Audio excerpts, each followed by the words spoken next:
बिस्मिल्लाहिर्रहमानिर्रहीम। आज जो हम टॉपिक कवर करेंगे वो यूनिट 4 है, cell and tissues. Cell and tissues के इस चैप्टर में हम जो डिस्कस करेंगे वो माइक्रोस्कोप एंड सेल थ्योरी है, सेल का स्ट्रक्चर है, डिफरेंट टाइप ऑफ सेल्स हैं और किस तरह जो है सेल मिलके टिश्यू बनाते हैं और उनका क्या फंक्शन होता है। तो सबसे पहला टॉपिक जो हमारा है वो microscope and emerging of cell theory. तो सेल थ्योरी को समझने से पहले ज़रूरी है कि हम समझें कि माइक्रोस्कोप का इन्वेंशन किस तरह हुआ। तो माइक्रोस्कोप का इन्वेंशन इस तरह शुरू हुआ जब साइंटिस्ट इस बात के पीछे लगे हुए थे कि उन्होंने जब बायोजेनेसिस और बायोजेनेसिस की थ्योरी दे दी और वो थ्योरी एक्सेप्टेबल नहीं हो पा रही थी, जनरल सेंस में नहीं आ पा रही थी कि पहले का कॉन्सेप्ट था कि डेड सेल से या नॉन लिविंग थिंग से लिविंग थिंग अराइज होती हैं। तो ये बात किसी के समझ में नहीं आ रही थी। फिर साइंटिस्ट ने जो इन्वेंशन की वो माइक्रोस्कोप की इन्वेंशन की, यानी कि मैग्नीफाइंग ग्लासेस बनाए जिससे वो छोटी सी छोटी चीज़ें देखना शुरू कर दें।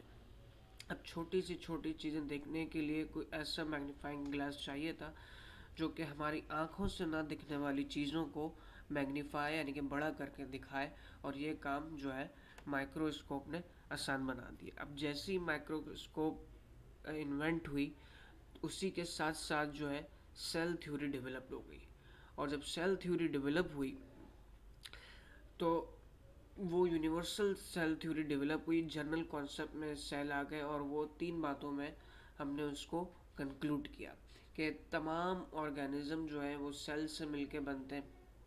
तमाम ऑर्गेनिज्म जो है उनका जो बेसिक यूनिट है लिविंग ऑर्गेनिज्म का वो सेल है।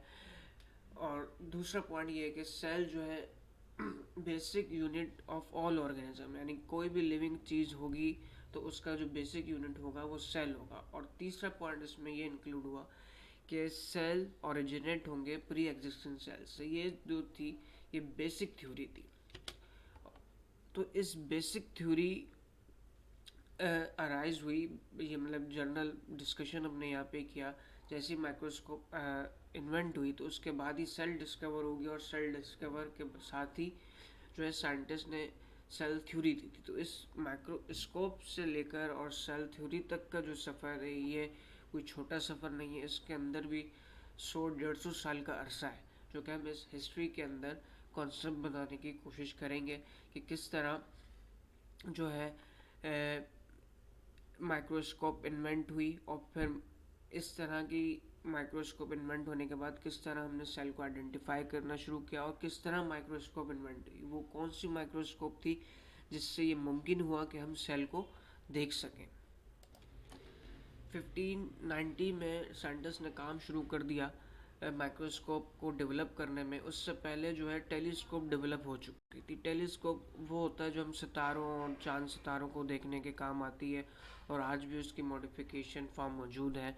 जो हम हर बार रमज़ान और ईद का चांद देखते हैं वो टेलीस्कोप कहलाती है। उसी टेलीस्कोप से साइंटिस्ट ने कॉन्सेप्ट लेते हुए माइक्रोस्कोप के इन्वेंशन करना शुरू करी, और डिफरेंट डिफरेंट ग्लासेस की मदद से जिस तरह टेलीस्कोप जो है दूर से दूर चीज़ें देखने के काम आती है, इसी तरह उन्होंने डिफरेंट ग्लासेस के अरेंजमेंट रख रख के उन्होंने कोशिश की कि करीब से करीब चीज़ें देखी जा सकें जो हमारी आँखों से नज़र नहीं आती।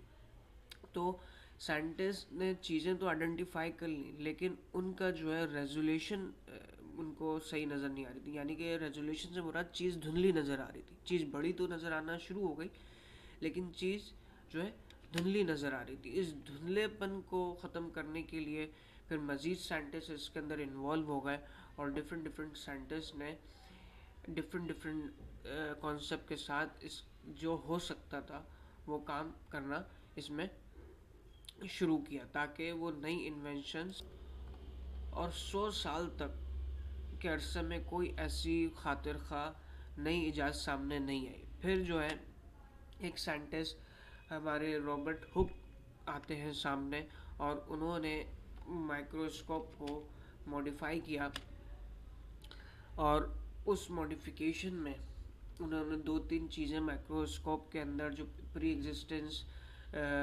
माइक्रोस्कोप थी उसके अंदर उन्होंने दो तीन चीज़ें मॉडिफाई करी। दो तीन नए लेंसेज लगाए और उस लेंसेज के साथ उन्होंने आर्टिफिशियल सोर्स ऑफ लाइट दी।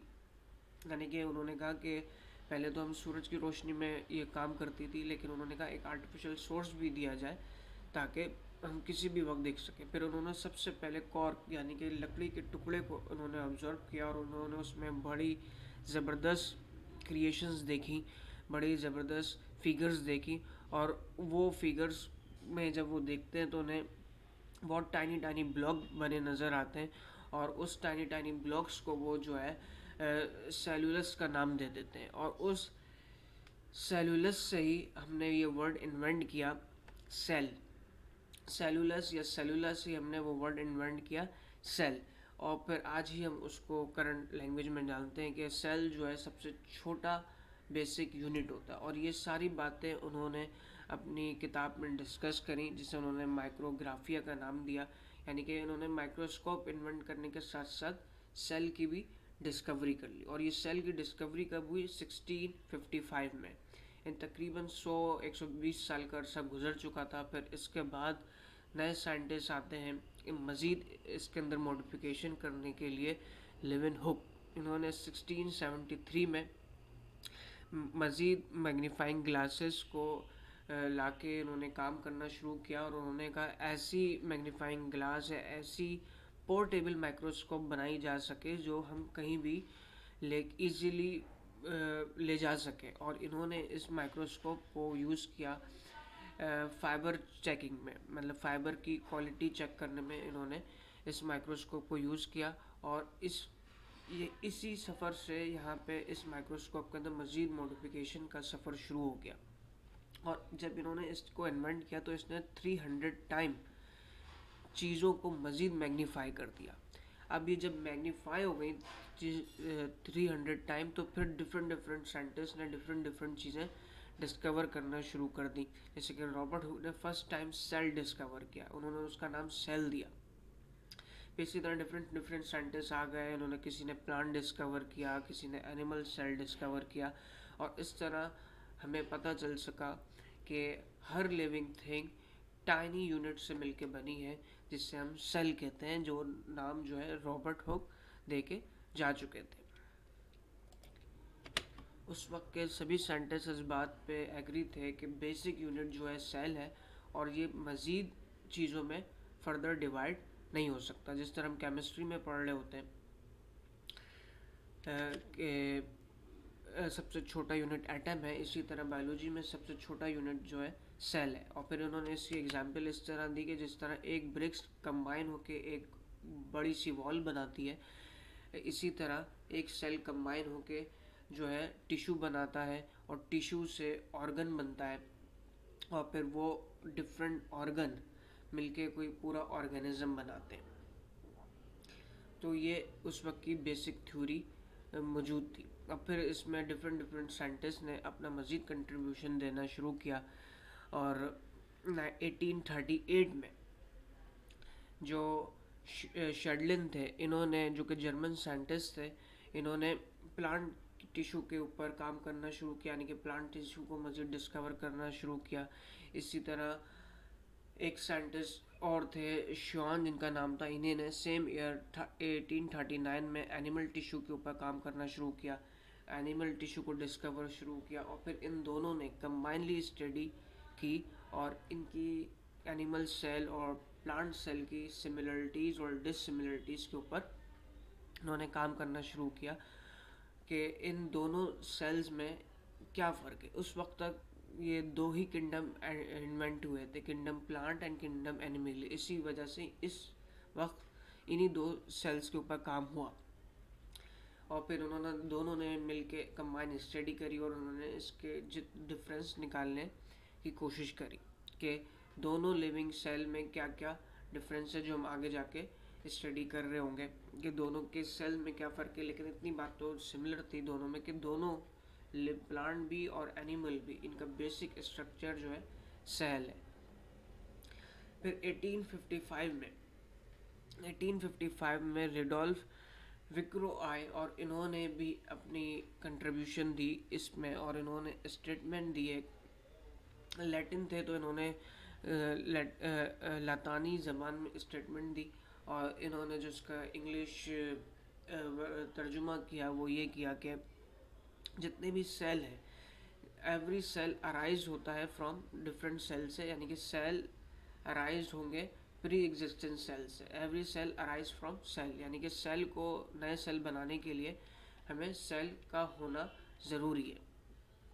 और इसी तरह डिफरेंट डिफरेंट साइंटिस्ट जो है कंट्रीब्यूशन अपना देते हैं। और उस वक्त cell theory, classic cell theory वजूद में आई, जिसमें बोला गया कि all living organism are made from one और मोर सेल। जितने भी लिविंग ऑर्गेनिज्म है एक या एक से ज़्यादा सेल से बने, और तमाम लिविंग ऑर्गेनिज्म का बेसिक यूनिट सेल है, और तमाम सेल प्री एग्जिस्टेंट सेल से है।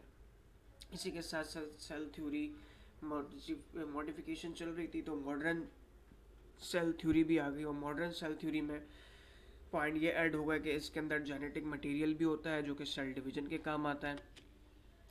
फिर इसके अंदर एक पॉइंट ये भी ऐड हो गया कि इसके अंदर केमिकल कंपोजिशंस भी होती हैं जो कि ये सारे सेल के वाइटल फंक्शन परफॉर्म कर रही होती हैं। और जब ये सेल थ्योरी सामने आ गई तो फिर हमने मज़ीद दुनिया को डिस्कवर करना शुरू किया और डिफरेंट डिफरेंट चीज़ों पे काम करना शुरू किया। और यही वजह है कि आज जो मेडिकल साइंस खड़ी हुई है या बायोलॉजिकल साइंस खड़ी हुई है वो इन्हीं क्रिएशंस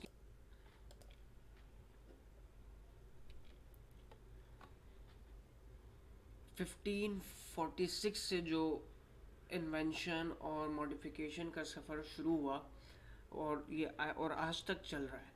यानी कि इस इन्वेंशन ने हमारी आने वाली तमाम साइंस को मॉडिफाई किया। अगर सेल इन्वेंट नहीं होता तो आज जहाँ पे हम मेडिकल साइंस को लेके खड़े हुए हैं या बायोलॉजिकल साइंस को लेके खड़े हुए हैं, इतनी चीज़ें आइडेंटिफाई कर चुके हैं, जेनेटिक मटेरियल, डीएनए और बहुत सारी चीज़ें हम डेली यूज़ में भी कर रहे हैं, तो यहाँ तक साइंस नहीं पहुँच पाती।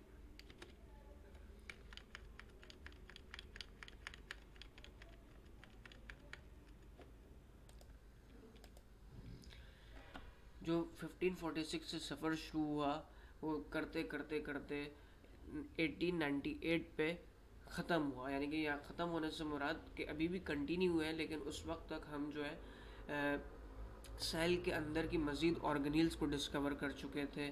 हम Golgi operators, Golgi bodies find out कर चुके थे, माइटोकॉन्ड्रिया फाइंड आउट कर चुके थे, डिफरेंट डिफरेंट चीज़ें हम फाइंड आउट कर चुके थे। और ये सफ़र अभी भी मज़ीद कंटिन्यू है, और भी हम मज़ीद चीज़ें फाइंड आउट कर रहे हैं, डीएनए फाइंड आउट कर रहे हैं। इसी तरह माइक्रोस्कोप के ऊपर भी हम नई नई इन्वेंशंस कर रहे हैं।